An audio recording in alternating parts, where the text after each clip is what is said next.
This week on the agenda, cracking down on social media as Australia bans all under 16s from using the likes of TikTok, Facebook and YouTube. Is the rest of the world ready to follow suit?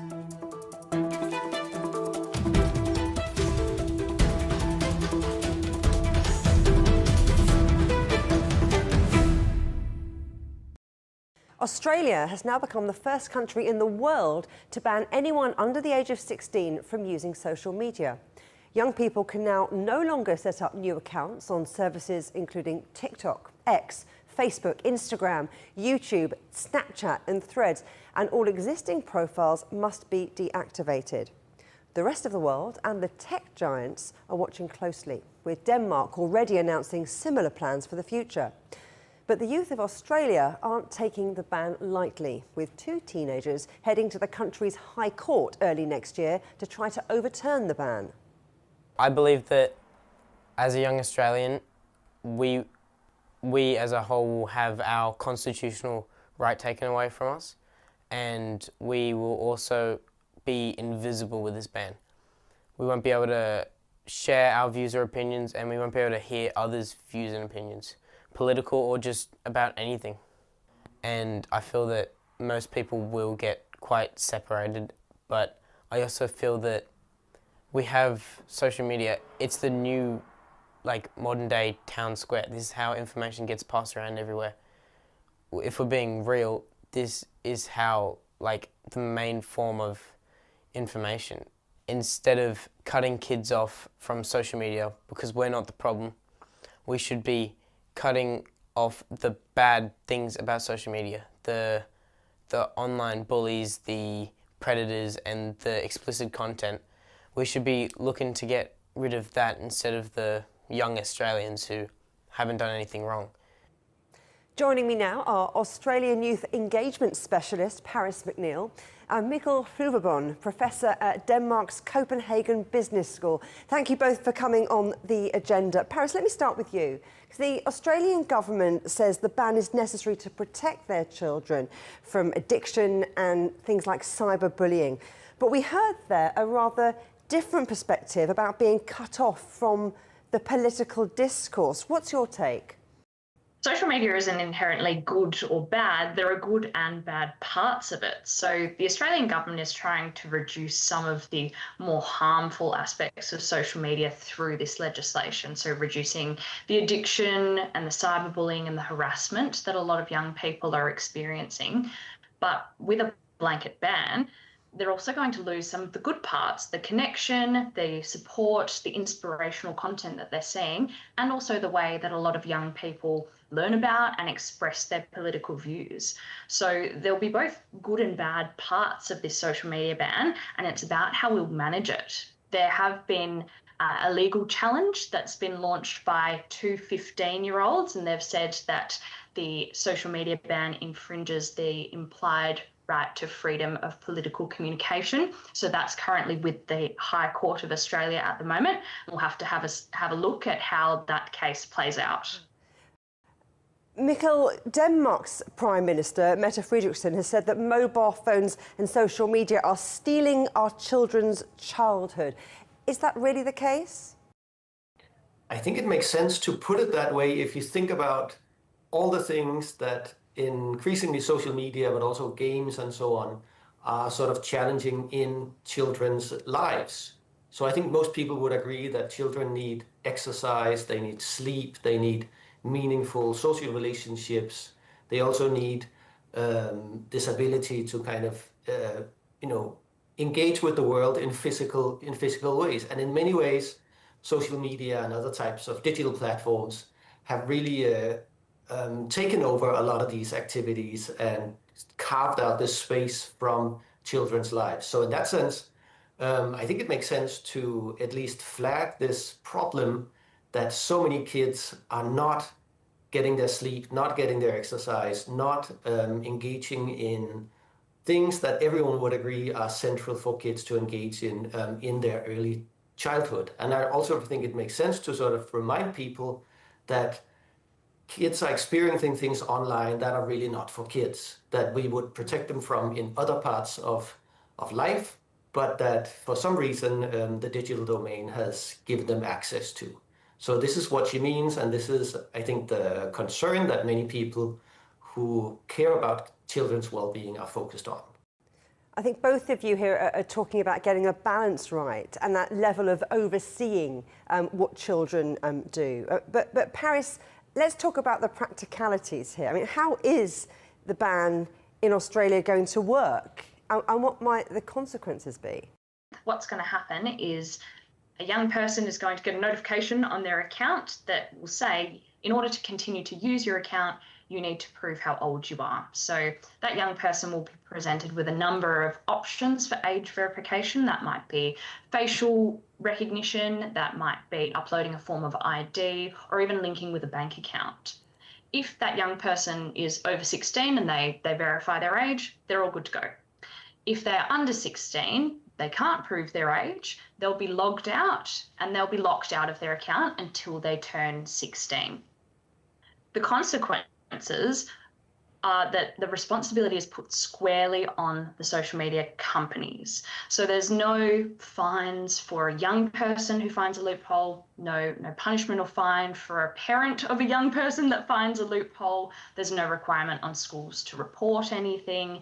It's all on the social media platforms. So if the e-safety commissioner, the regulator, thinks that they haven't taken enough reasonable steps to prevent young people from accessing their platform, then the maximum penalty that the regulator can dish out is a $49.5 million Australian fine. So a fairly big fine for our regulator. Does sound that way, doesn't it? And McNeil, Denmark's also introducing some restrictions on social media use too, but how do they differ from what's being put in place in Australia? So in many ways, they don't really differ that much, apart from Australia being further ahead in this. And also there's a difference when it comes to the age.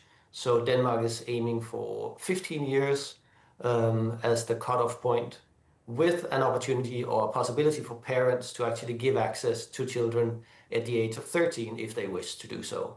But I think it's important to stress that what we're doing in Denmark also includes a technical solution to age verification that I think solves some of the problems we've seen in other parts of the world, such as the UK, and also I think we'll see in Australia.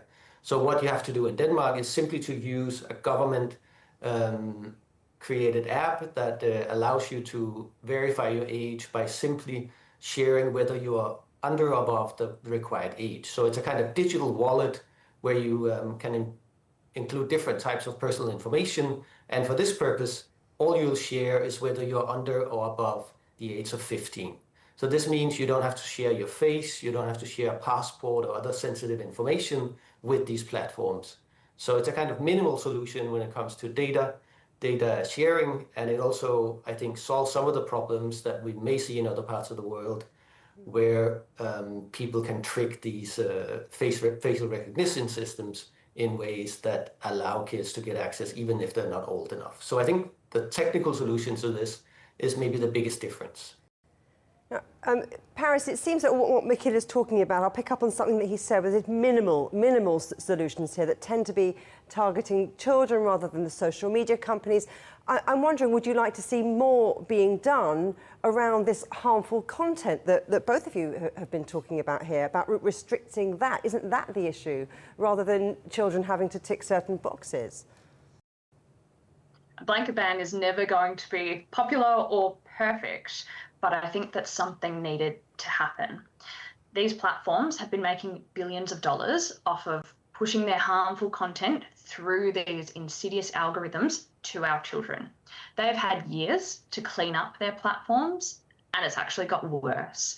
So they weren't going to do anything. That's how they make their money. I'm yet to see a platform take significant steps in this area. And that's why legislation has to be brought in to hold these platforms to account. And it needed to be something drastic to get them to actually sit up and listen and go, okay, well, this is now part of our social license to operate in Australia. McNeil, would you agree with that? So what impact do you think this is really going to have on, let's face it, some of the world's most valuable companies? You know, I'm thinking Alphabet, I'm thinking Meta. Is this really going to hit them where it hurts? Well, to the degree that these children are no longer going to be on their platforms, I think it's going to make a difference because they have taken these choices that Paris also were talking about to include children and not protect children and so on and so forth, simply for purely commercial reasons, because the earlier they get them in, the more they can use them for these commercial purposes. So I think it will impact them in the sense that they will have to deal with this and they will also lose a part of their customer base that is very valuable to them. And also, I think the Danish social media ban also comes out of a realization or a kind of statement made by Danish politicians a couple of years ago that they would actually stop having dialogues with these companies because it was futile. It was not changing anything at all to engage with the conversations you would normally have with companies and industries in other parts of our societies, and the kind of irresponsibility of these companies is glaring to most people, I think. So this is why, in many ways, these other types of measures have been taken. Okay, so that's the impact it might have on big tech, on the companies. Paris, what do you think the impact of bans like this are going to be on young influencers? Well, it's going to hit young influencers pretty hard. There are a lot of Australian influencers, and not even just influencers, but young people with businesses who promote their services on social media who are really worried about how that's going to affect their income, their livelihood, and their brand. It is important for them to think about alternative ways. Maybe they set up a portfolio website and share their services there, but it will fundamentally change how they go about promoting themselves and their businesses. McNeil, I'm wondering, do you think there's more that governments could do to actually regulate rather than putting restrictions on banning social media? Well, I think this initiative doesn't stand alone. I mean, it's part of a broad set of efforts to rein in these companies and make them respect the normal rules of society and regulation across the board. So I think we need to see it in combination with the types of EU regulation like the Digital Services Act and so on and so forth that puts demands on these companies to live up to normal expectations, so to speak.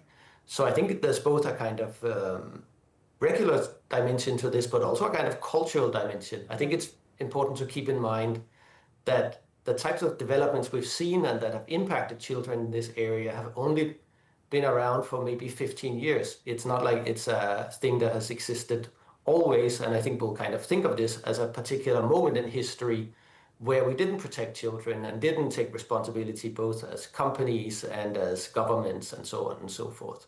Paris, do you think that we need to focus more on educating children on how to use social media, perhaps, rather than resorting to a ban? The social media ban will only be effective if we educate kids as well. The point of it in Australia, the government is trying to reframe that language and not call it a social media ban, but rather a delay. So they're being delayed from coming on from 13 to now 16 years old. In that time, in the middle, between 13 and 16, we now have 3 extra years where we can educate young people about cyber safety and about the critical thinking skills that they need when they come back online, especially in this world that is driven by AI-generated content. We're seeing more and more misinformation online. Kids need to be able to recognize that and understand what's real and what's not. What should I trust and what do I need to question a little bit more? Schools will play a really important role in educating them on these topics, and also because not every platform is going to be included in the ban. Kids will still be able to game, they'll still be able to stream, so we need to teach them the skills that will apply across the internet, not just on social media. McNeil, would you agree with that? I mean, what more could schools be doing to educate children about the use of social media? I would totally agree. I mean, in many ways, we need to do both. And I think the problem is that the focus so far, and also this has also been the narrative from these tech companies, that all we need is parents to step up and kids to be educated and sort of control their impulses. But I think in many ways, we're shifting away from that kind of focus on education as the only thing and talking about more institutional or structural solutions, just like we have in other areas of social life. It's not like we expect kids to know things about medicine or other kind of dangerous kind of substances and products and so on and so forth. We also have ways of controlling access to those. So I think it's a combination of education plus some political, regulatory, structural kind of initiatives that are really not that, if you think about it, not that foreign to us. I mean, we do restrict access and delay access to so many other products in society without really thinking of that as a kind of very, hard kind of ban. It's more about protection, really. So I think education and these regulatory structural initiatives need to go hand in hand. And this is, I think, what will be the best outcome of this. Paris, you mentioned there that not everything comes under this ban. Like online gaming will still be accessible to younger children. AI chatbots aren't covered either. I'm just thinking about this report that we've had in the UK. It claims that a quarter of teenagers use AI chatbots for support with their mental health. So what marks those things out? What do we need to ban or restrict access for some of these? Who's going to decide which ones are good and which ones are not? Yes, that's correct. So gaming platforms and standalone messaging apps are not included in the ban. There's no mention of any AI chatbots or any of those things being included either. And that's because kids still need to connect. We need to give them opportunities to have community and to be able to talk to each other. But it comes back to the education piece. We need to teach them and they need to have the skills to be safe in all different facets of the internet, be that when talking with AI chatbots or using gaming platforms, because there are risks associated with all of those. Parents do need to be aware of which platforms their kids are using and whether they're happy for them to be on those platforms or not. When it comes to AI chatbots, that statistic tells me that kids are lonely, kids are seeking out support. And that is one of the objectives of the social media ban, to have a way to help children to develop deeper, more meaningful relationships. I run workshops with young people directly, and they tell me all the time that they want to hang out in person more often. But at the moment, they have this frictionless alternative that is just pulling out your phone and flicking someone a message. That's so much easier, but it is so superficial. It's not making the cut. They are lonely, and we need to fill that with something else, something better, in-person connections that are actually deep and meaningful.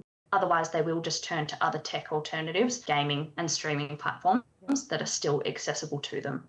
So Australia's ban is now in effect. McNeil, Denmark is about to follow suit. Do you see other places around the world following suit? Who and where? When? I think countries with a focus on ways of protecting their children will move in this direction. So I think we'll see other parts of Europe, maybe some parts of the US and other parts of the world really think about ways to create better forms of protection and to solve this problem that we have let some companies into our children's very intimate spheres in ways that are actually harmful for them and are not aligned with the values that we otherwise work from. So I think this is part of a growing kind of global realization across the world by many countries that there needs to be a much better alignment between the technologies that are available and in use and the kind of societal values that are in place. These are things that all societies have developed and nurtured and think about as their future. And I think the realization is that you cannot have technologies that work counter to that. So a kind of growing focus on aligning technology and societal values is, I think, a broad movement we'll see in years to come. And this social media ban is obviously part of that attempt to create better alignment. McNeil Fruverbom, Paris McNeil, thank you both very much. Thank you. Thank you. Young people in China may not have access to the same platforms as their counterparts in the West, but concerns over social media use are certainly global. So just how is China dealing with the issue? Here with me now is Dr. Crystal Li Jiang, Associate Professor and Director of Outreach and Engagement at the Department of Media and Communication at City University in Hong Kong. Thanks for coming on the agenda. So, Crystal, are there similar concerns in China about young people's dependence on social media to those which have led to the ban in Australia? Yeah, of course, there are similar concerns over children's social media use. So including similar reasons like, cyberbullying, online harassment, and other harmful content. But in China, I think the definition of harmful content is a little bit wider. So it can include like adult material, possible scams, and anything that can distract students or kids from study. And also, most recently, there are rising concern over their eyesight. So we do see a rising a percentage of short-sightedness among children. So how does China regulate children's social media use? Well, I would say, there are three layers. Of course, it's a consensus here that, parents should monitor their children's cell phone use. And also in school, I think it's a common practice that, children cannot take their cell phone to campus. Maybe for older kids, when they have cell phone, they can bring it to school, but they need to hand it in to their teacher. And they will only get it back until weekends when they get off the school. And also, the third layer would be on the social platform. So all the social media platforms are instructed to introduce time limit and also children-friendly mode so that they don't spend too much time playing around on social media. The CAC, or the Cyberspace Administration of China, has this Clean Net campaign, which earlier this year said it aims to crack down on malicious incitement of negative emotions and create a more civilized and rational online environment. How is it going about that? Well, I guess this campaign is mainly conducted through mitigation on social media platforms. I think early this year, all the major social media platforms were involved, including RedNote, WeChat, TikTok, the Chinese version of TikTok, and a bunch of news websites like UC and Toutiao. So what they have been doing is two things, I would say. The first is they want to keep a closer eyes on the online influencers. So many online influencers were banned or penalized for inappropriate content, especially for spreading negative emotions or sentiments. And also, the platforms are instructed to top up or leverage their level of monitoring through different kind of keywords, and also they need to modify their algorithm. So those negative content, also called sentiment, will not be spread out on social media. You mentioned concerns about children's eyesight, so I'd just like to move away from social media, because in 2021, China introduced those restrictions on the amount of time that under 18s were allowed to spend playing video games. What impact has that really had on Chinese teenagers? Well, I would say if you look at the numbers, in terms of number of hours they spend playing games, of course, we see a huge drop since 2021. So depending on whether you take it as a good indicator, but of course, we do see some, in a lot of cases, children will just use parents' or grandparents' account. So they use those adult accounts to play. And also, this ban actually led to a lot of so-called in the gray market. So in the gray market, you actually can hire people to play games for you. Yeah, so there's a lot of this kind of, I would say, a new practice or new business model that are originated from this ban. How central would you say that children's mental health is to these kind of protection measures that are being put in place? Oh, yeah, of course. Mental health is one of the concerns for sure. It's concerns that are regarding more and more important. But as I mentioned earlier, the definition of harmful content in China is a little bit wider. So it can include like any direct distractions that have a consequence on academic performance. So eyesight, as you just mentioned, right? So, and also the spread of negative emotion or different kind of lifestyle, right? So recently, there's a lot of stuff online really about the lying flat. So it's about advocating, a less positive lifestyle. So these can all be regarded as concerns for regulating the content on the internet. There is an awful lot of stuff online, and it can become quite an addictive thing, can't it? I mean, is it really possible to create this more civilized and rational online environment that the CAC, along with many other bodies around the world, are seeking? Or has the horse already bolted? I think that's a really tough question, or this is a really very complicated issue. In my opinion, I think, probably the solution is not just about like, we blame the internet for everything, right? So for me, I think the internet is somehow a reflection of the reality. And of course, it sort of amplifies, the problems we have, interplays with all these ongoing social processes. So I would say, like, in the past decade, our media landscape and also socioeconomic environment have changed a lot. So all this have certain impact on our media ecology and on all the business model of the internet.